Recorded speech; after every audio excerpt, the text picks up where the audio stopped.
ABC Listen. Podcasts, radio, news, music and more. Hi, I'm Patricia Carvelis, host of Politics Now, the ABC's podcast unpacking the latest political news.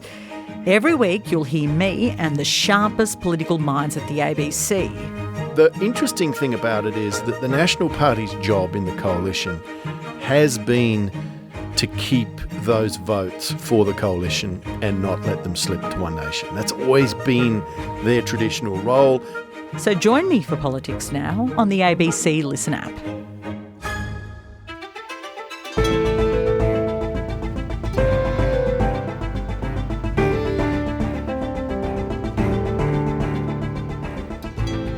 Every day, millions of Australians take vitamin supplements, hoping for a health boost. But there's been a sharp rise in people suffering numbness, nerve damage, even paralysis, after unknowingly overdosing on vitamin B6. Today, reporter for the ABC's 7:30 program, Tom Hartley, unpacks his year-long investigation into the surge in cases and the regulator's long-overdue crackdown. I'm Sydney Peed, filling in for Sam Hawley. On Gadigal Land, Sydney, this is ABC News Daily.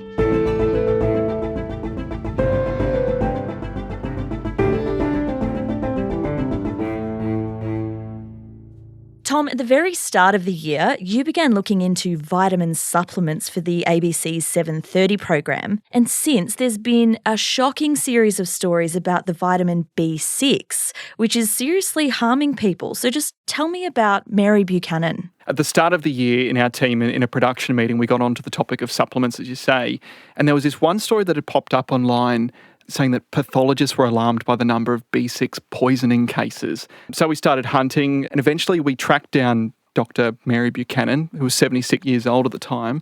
And before she retired, she was an emergency physician and a GP, 40 years in the field. But in 2021, she couldn't figure out why she was getting unbearable leg cramps and she was having these sleepless nights, she was restless. It was a genetic condition, but her pharmacist recommended a magnesium supplement saying, hey, give this a crack, this might help. And so that worked for Mary for a few weeks, but she became extremely weak and then she stopped being able to use her legs properly, which for anyone you can imagine, that's a terrifying thing. The weakness continued, so much so that I was having trouble going up and down stairs, and I could hardly walk, 100 metres really.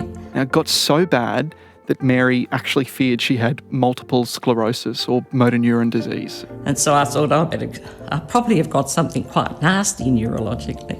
I'd need more help and more care earlier than I thought I might ever need assistance. And I don't like the thought of that. Yeah, very, very scary. And her doctors eventually, they pinpointed those symptoms to the supplements she was taking. Yeah, but I mean, almost 2 years too late. It was March 2023. She'd been taking magnesium routinely for a couple of years. A neurologist diagnosed her with peripheral neuropathy, and that was the result of vitamin B6 toxicity, which was essentially this vitamin poisoning her, frying her nerve endings in her legs. Oh, God. Now, test results revealed that she had 7 times the normal level of the vitamin in her system in these magnesium formulas that are in these common over-the-counter supplements. B6 is a really common additive. My mother lived till she was 98. That's not the sort of future I really want for myself, that I might be dependent on people before I may have needed to be. Okay, Tom, well, you better just explain what B6 is exactly, because as you say, it's in all kinds of things, isn't it? Yeah, it's surprising where it pops up. It is vital to cognitive function and it assists with more than 140 processes in the body.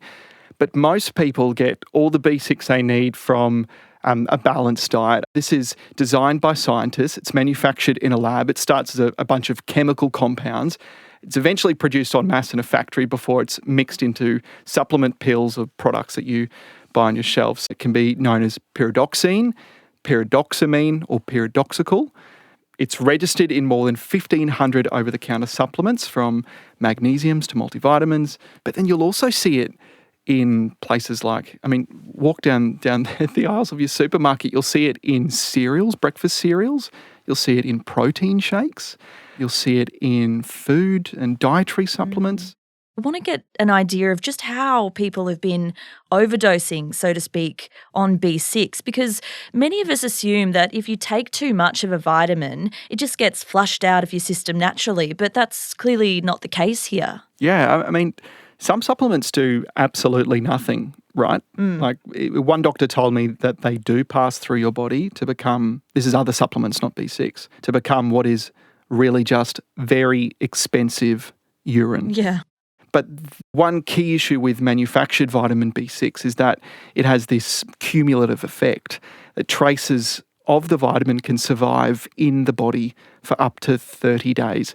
And so when you take too much of it, it can cause nerve damage. And so how are people managing to take so much of it? It's not just through one product, is it? 80% of the over-the-counter supplements with registered B6 products contain levels well over the recommended daily amount of 1.7 milligrams. Now, in my reporting, I spoke to GP dietitian Terry Lynn South, and she says the overconsumption is not necessarily because someone's taking too much of one product, but multiple products containing B6 without realising. People don't understand that it's in our food naturally. It's supplemented in some of our foods. It's in foods that you might not even think that have additional minerals, such as the energy drinks. It's in our multivitamins and minerals where you might expect to find it. And then again, it can be in some complementary medicines as well. Yeah. That's a lot. Tom, and what is really scary is that after you shared Mary's story, you then heard from dozens of other people just like her. Just tell me about that. The number of people that we heard from was pretty overwhelming. Yeah. Initially, we heard from more GPs who had no idea, like retired GPs who had no idea this was a thing, chief executives, an award-winning musician, more retirees, even pregnant women who'd been taking B6 because it is something that's recommended in the course for treating nausea and vomiting in pregnancy. Just this growing list of people who emailed in. People saying that I was taking it for 7 years religiously and I'd completely lost all the feeling in my legs and I thought I was going crazy. Like these are people who just had no idea what was happening. And all these symptoms from all these people from all walks of life were pretty similar though. The numbness in the legs, pins and needles, mobility issues, even paralysis. I had to give up work. I couldn't use a keyboard. I could not type. It just seemed to affect every bit of my body. I literally thought I was dying.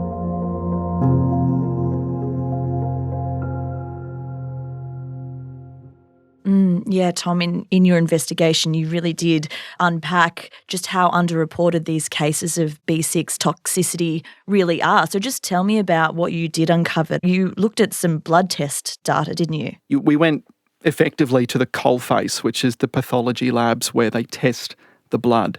This one in particular, Sullivan Nicolaides in Brisbane, they'd actually set up a specialist B6 testing area because of the sudden spike in cases.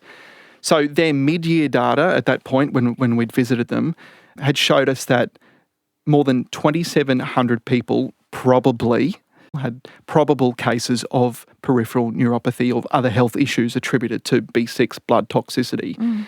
And they were able to say that because they could see that the numbers were so high, like, these saturated levels of B6 in the blood were so high that there was a very, very high chance that they would be having some sort of potentially life-altering implications. The man in charge of this Sullivan Nicolaides clinical testing is pathologist Dr. David Kanowski, who noted a massive increase in the number of people who'd been coming forward for B6 blood tests since January, since our reports really started taking off. It is still surprising and shocking. It's big, really, and sometimes we'll talk to doctors who don't believe, they think it's a clerical error that the result is that high. And we have to say, no, it's real, that you need to sort it out. Tom, if B6 toxicity is so potentially dangerous, what kind of rules are there about how much of the vitamin products can contain? Are there warnings on the labels? Yeah, there are. So the warnings have been there, and I guess the Therapeutic Goods Administration, the regulators, they have tried to lessen the public health risk over previous years. In 2022, they strengthened labelling requirements, requiring a warning about peripheral neuropathy on products containing daily doses of more than 10 milligrams. It also reduced the maximum permitted daily dose of B6 in listed medicines down from 200 milligrams down to 100. Now, all the while, amidst our reporting in the background, there's this committee which refers to the TGA. It's called the Advisory Committee on Medicines Scheduling. Basically, they give advice and recommendations to the regulator. The TGA responded to advice from the committee and found that the benefits of B6 were negligible. This was quite big for them to come out and say this. The delegate, the TGA's delegate, said the labelling was inconsistent and confusing, and that managing doses of B6 was, and I quote, well beyond the health literacy capability of typical consumers. Okay, and well, since that report, we've really seen the medicine regulator try and ramp up its efforts to crack down on B6, but it has really taken them a long time to respond to this issue, hasn't it, Tom? It really was a big moment in this whole saga when the TGA admitted to us, to 7:30, that it had underestimated how big the problem of B6 toxicity is.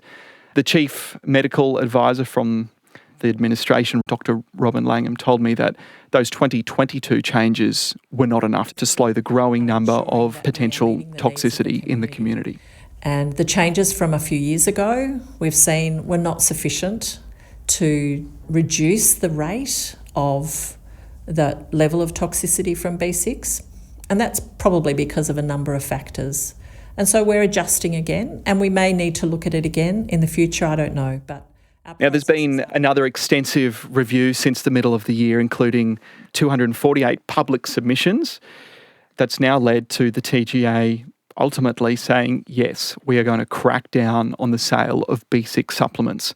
And so this means from June 2027, so a year and a half away still, customers will require a pharmacist's supervision to purchase products containing more than 50 milligrams of B6, and anything with more than 200 milligrams will need a prescription. Okay, Tom. And the report also pushed back against the supplement industry too, right? Which, by the way, is worth more than $6.2 billion.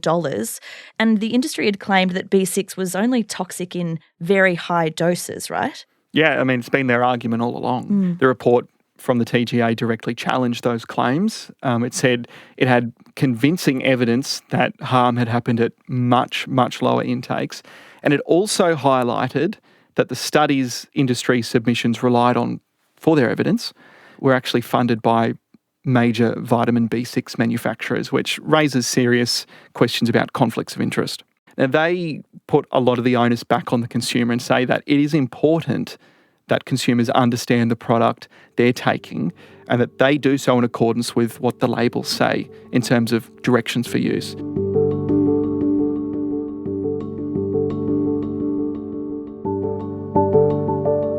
Okay, Tom, so from June 2027, products with more than 50 milligrams of vitamin B6 will be behind the counter, and you'll need a prescription for doses higher than 200 milligrams, so they're the new rules. But 2027, that's quite a while away, especially because in other countries like the UK, it's been regulated for a long time. The TGA said when they made this announcement that the time is necessary for changes to take place. The sector's now looking at a 1.5-year transition period, as you said, to update labels. They've got to manage their stock, comply with new scheduling rules. Some will probably reformulate some of their supplements and they'll have to re-register, etc.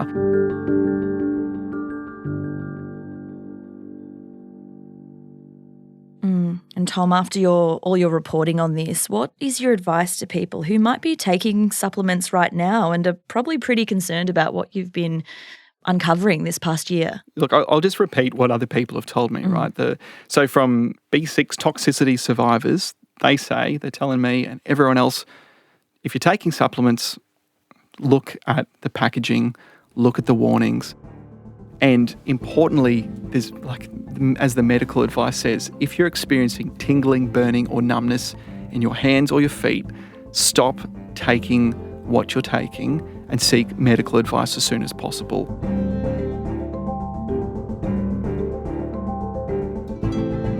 Tom Hartley is a reporter for the ABC's 7:30 program in Brisbane. Audio production on this episode was by Sam Dunn. Our supervising producer is David Cody. I'm Sydney Peed. ABC News Daily will be back again tomorrow. Thanks for listening.